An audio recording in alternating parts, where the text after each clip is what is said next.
तो आज के इस वीडियो में आप लोगों को क्लास 10th का बायोलॉजी का जो टेस्ट हुआ था जिसमें 40 क्वेश्चन था, तो वही क्वेश्चन का आंसर को बताने वाले हैं। आप लोग वीडियो को अंत तक देखिए और देखने के बाद बताइएगा कि आप लोगों का 40 में से कितना सही हुआ है। ठीक है, तो देखिएगा 1 से लेकर 10 तक, फिर 11 से लेकर 20 तक यहाँ, 21 से लेकर 30 तक यहाँ, 31 से लेकर 40 तक यहाँ।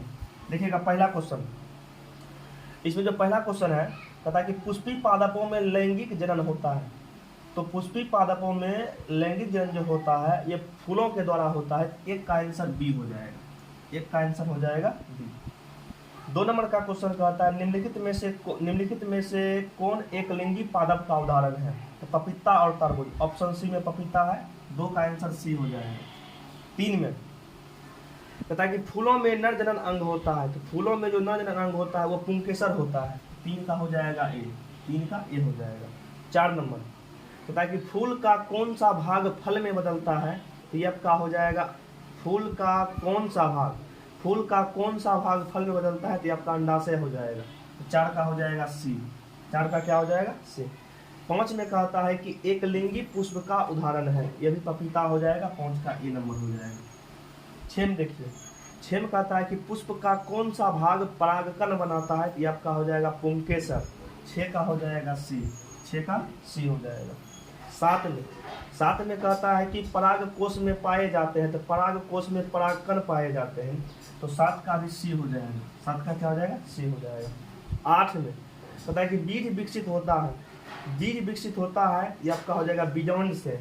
ठीक है, बीज विकसित होता है बीजांड से, 8 का हो जाएगा डी, 8 का डी हो जाएगा। 9 नंबर का क्वेश्चन कहता है कि पूर्ण विकसित अंडाशय कहलाता है। तो पूर्ण विकसित अंडाशय आपका बीजांड कहलाता है, 9 का हो जाएगा ए, 9 का ए। 10 में कहता है बीज विकसित होता है। तो बीज विकसित होता है, रिपीटेड क्वेश्चन है, बीज विकसित होता है, तो ये आपका हो जाएगा बीजांड से। ठीक है, 10 का भी क्या हो जाएगा, 10 का बी हो जाएगा। ठीक है, 1 का बी, 2 का सी, 3 का ए, 4 का सी, 5 का ए, 6 का सी, 7 का सी, 8 का डी, 9 का ए और 10 का बी। तो ये 1 से 10 तक हो गया। नेक्स्ट पेज पर चलते हैं, अब आगे चलेंगे। देखिएगा 11 नंबर का क्वेश्चन में क्या है, 11 में कहता है मानव मादा के जनन तंत्र का भाग नहीं है। ये आपका हो जाएगा शुक्र वाहिका, सी नंबर में है, तो 11 का सी हो जाएगा, 11 का हो जाएगा सी। 12 में कहता है कि मानव मादा में अंडाणु निषेचन होता है। तो अंडाणु निषेचन जो होता है फिलिपियन ट्यूब में होता है, फिलिपियन नलिका में होता है, तो 12 का डी हो जाएगा, 12 का क्या हो जाएगा डी। 13 कहता है किशोरावस्था में होने वाले शारीरिक परिवर्तन का कारण है टेस्टोस्टेरोन हार्मोन, एस्ट्रोजन हार्मोन, तो दोनों हो जाएगा। ठीक है, ऑप्शन डी में है ए और बी दोनों, तो डी हो जाएगा। तो 13 का क्या हो जाएगा, 13 का डी हो जाएगा, 13 का हो जाएगा डी। 14 में कहता है कि टेस्टोस्टेरोन हार्मोन जो है स्रावित होता है। तो ये वृषण से स्रावित होता है, टेस्टिस से स्रावित होता है, तो 14 का ए हो जाएगा, 14 का क्या हो जाएगा ए। 15 में देखिए, 15 में कहता है कि दांत की सबसे ऊपरी भाग, दांत के सबसे ऊपरी परत को एनामेल कहते हैं, जो मानव शरीर का सबसे कठोर तत्व होता है एनामेल। तो ठीक है, एनामेल। तो 15 का क्या हो जाएगा, 15 का हो जाएगा बी, 15 का हो जाएगा बी। 16 नंबर का क्वेश्चन कहता है कि मानव जनन अंग किस आयु में परिपक्व एवं क्रियाशील होता है। 18 वर्ष की आयु में, ये बी हो जाएगा। ठीक है, 16 का हो जाएगा बी। 17 में देखिए, 17 में देखिए कहता है कि किससे बचने के लिए आयोडीन युक्त नमक के प्रयोग की सलाह दी जाती है। तो आयोडीन युक्त नमक की सलाह दी जाती है घेंघा से बचने के लिए, तो बी हो जाएगा। ठीक है, 17 का हो जाएगा बी। 18 कहता है कि घेंघा रोग पनपता है। तो घेंघा रोग जो पनपता है आयोडीन की कमी से, आयोडीन की कमी से, तो इसका आयोडीन की कमी से हो जाएगा, आयोडीन की कमी से सी नंबर में, 18 का सी हो जाएगा। 19 मानव हृदय में कोष्ठकों की संख्या, तो मानव हृदय में कोष्ठकों की संख्या 4 होता है, 19 का सी हो जाएगा। 20 में कहता है कि किस प्रकार के श्वसन से अधिक ऊर्जा मुक्त होती है। तो वायवीय श्वसन। ठीक है, 20 का हो जाएगा ए, 20 का ए हो जाएगा वायवीय श्वसन। तो 11 से 20 तक ये आपका हो गया है। अब 21 से 30 पर चलते हैं। ठीक है, तीसरा पेज पर कहता है कि मानव में डायलिसिस की थैली है, तो आपका नेफ्रॉन हो जाएगा, 21 का हो जाएगा ए। 22 में निम्नलिखित में से कौन सा पादप हार्मोन है। तो साइटोकाइनिन हो जाएगा। ठीक है, 22 का हो जाएगा डी। 23 में देखिए, 23 में कहता है कि आयोडीन की कमी से कौन सा रोग, तो घेंघा, ए नंबर में, 23 का ए हो जाएगा। 24 24 कहता है द्विखंडन होता है अमीबा में, पैरामीशियम में, लिस्मेनियो में, इनमें से सभी हो जाएगा। ठीक है, तो इसका आंसर डी हो जाएगा। 24 का हो जाएगा डी, 24 का डी हो जाएगा। 25 मुकुलन द्वारा अलैंगिक जनन होता है, तो मुकुलन किस में होता है? हाइड्रा और ईस्ट में, हाइड्रा और ईस्ट में।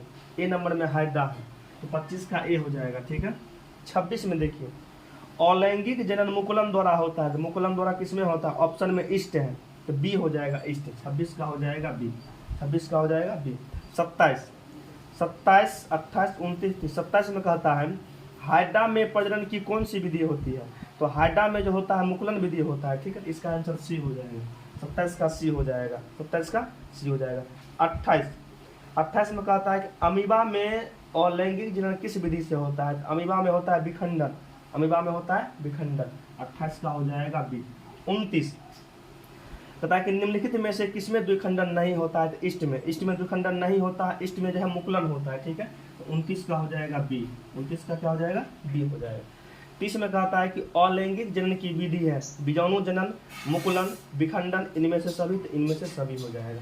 ठीक है, 30 का आंसर डी हो जाएगा, 30 का आंसर डी। ये 21 से लेकर 30 तक का आंसर हो गया। आगे बढ़ते हैं, अब आगे चलते हैं 31 से 40।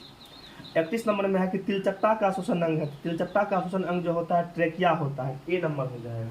31 का हो जाएगा ए। 32 मछलियों किस अंग से श्वसन करती है? तो गलफड़ा या गिल्स, गलफड़ा या गिल्स, गलफड़ा या गिल्स, गलफड़ा या गिल्स, सी नंबर में है। 32 का सी हो जाएगा। 33 मानव हृदय में कोष्ठ की संख्या 4, सी हो जाएगा। 33 का हो जाएगा सी। 34 किस जीव में हीमोग्लोबिन नहीं पाया जाता है? तो मक्खी में, इसका आंसर बी हो जाएगा। 34 का बी हो जाएगा। 35 सजीव में पाए जाने वाले जैव प्रक्रम है पोषण, श्वसन, जनन, इनमें से सभी, इसका डी हो जाएगा इनमें से सभी। 36 में देखिएगा क्या है। 36 में कहता है एटीपी का पूरा नाम, एटीपी का पूरा नाम होता है एडिनोसिन ट्राइफॉस्फेट, सी नंबर में है, तो इसका सी नंबर हो जाएगा। 37 कवक में पोषण की कौन सी विधि होती है? मृतजीवी, इसका हो जाएगा सी, इसका हो जाएगा सी। 38 में मनुष्य के शरीर की सबसे बड़ी ग्रंथि, मनुष्य के शरीर की सबसे बड़ी ग्रंथि यकृत या लीवर होता है, तो यह का हो जाएगा ए नंबर, यह का ए नंबर हो जाएगा। 39 ग्वाइटर अथवा घेंघा रोग प्रवता है तो आयोडीन की कमी से, ये बी नंबर हो जाएगा। 40 थायरोक्सिन का स्रवण कहाँ होता है? तो थायरोक्सिन का स्रवण जो है थायराइड ग्रंथि में होता है, इसका आंसर ए हो जाएगा, इसका आंसर ए हो जाएगा। आप लोगों को बताइएगा कि 40 में कितना नंबर आपका आया, और आप लोग ऑफलाइन क्लास वाले स्टूडेंट हैं तो आज की क्लास में जो टेस्ट हुआ था 40 नंबर का, आप लोग बताइएगा 40 में से आपका कितना नंबर सही हुआ है। तो मिलेंगे फिर नेक्स्ट क्लास में बहुत ही जल्द। वीडियो को देखने के लिए बहुत बहुत धन्यवाद, और शाम 6 बजे लाइव क्लास चलेगा, तो आप लोग शाम 6 बजे लाइव में जुड़िएगा। जय हिंद।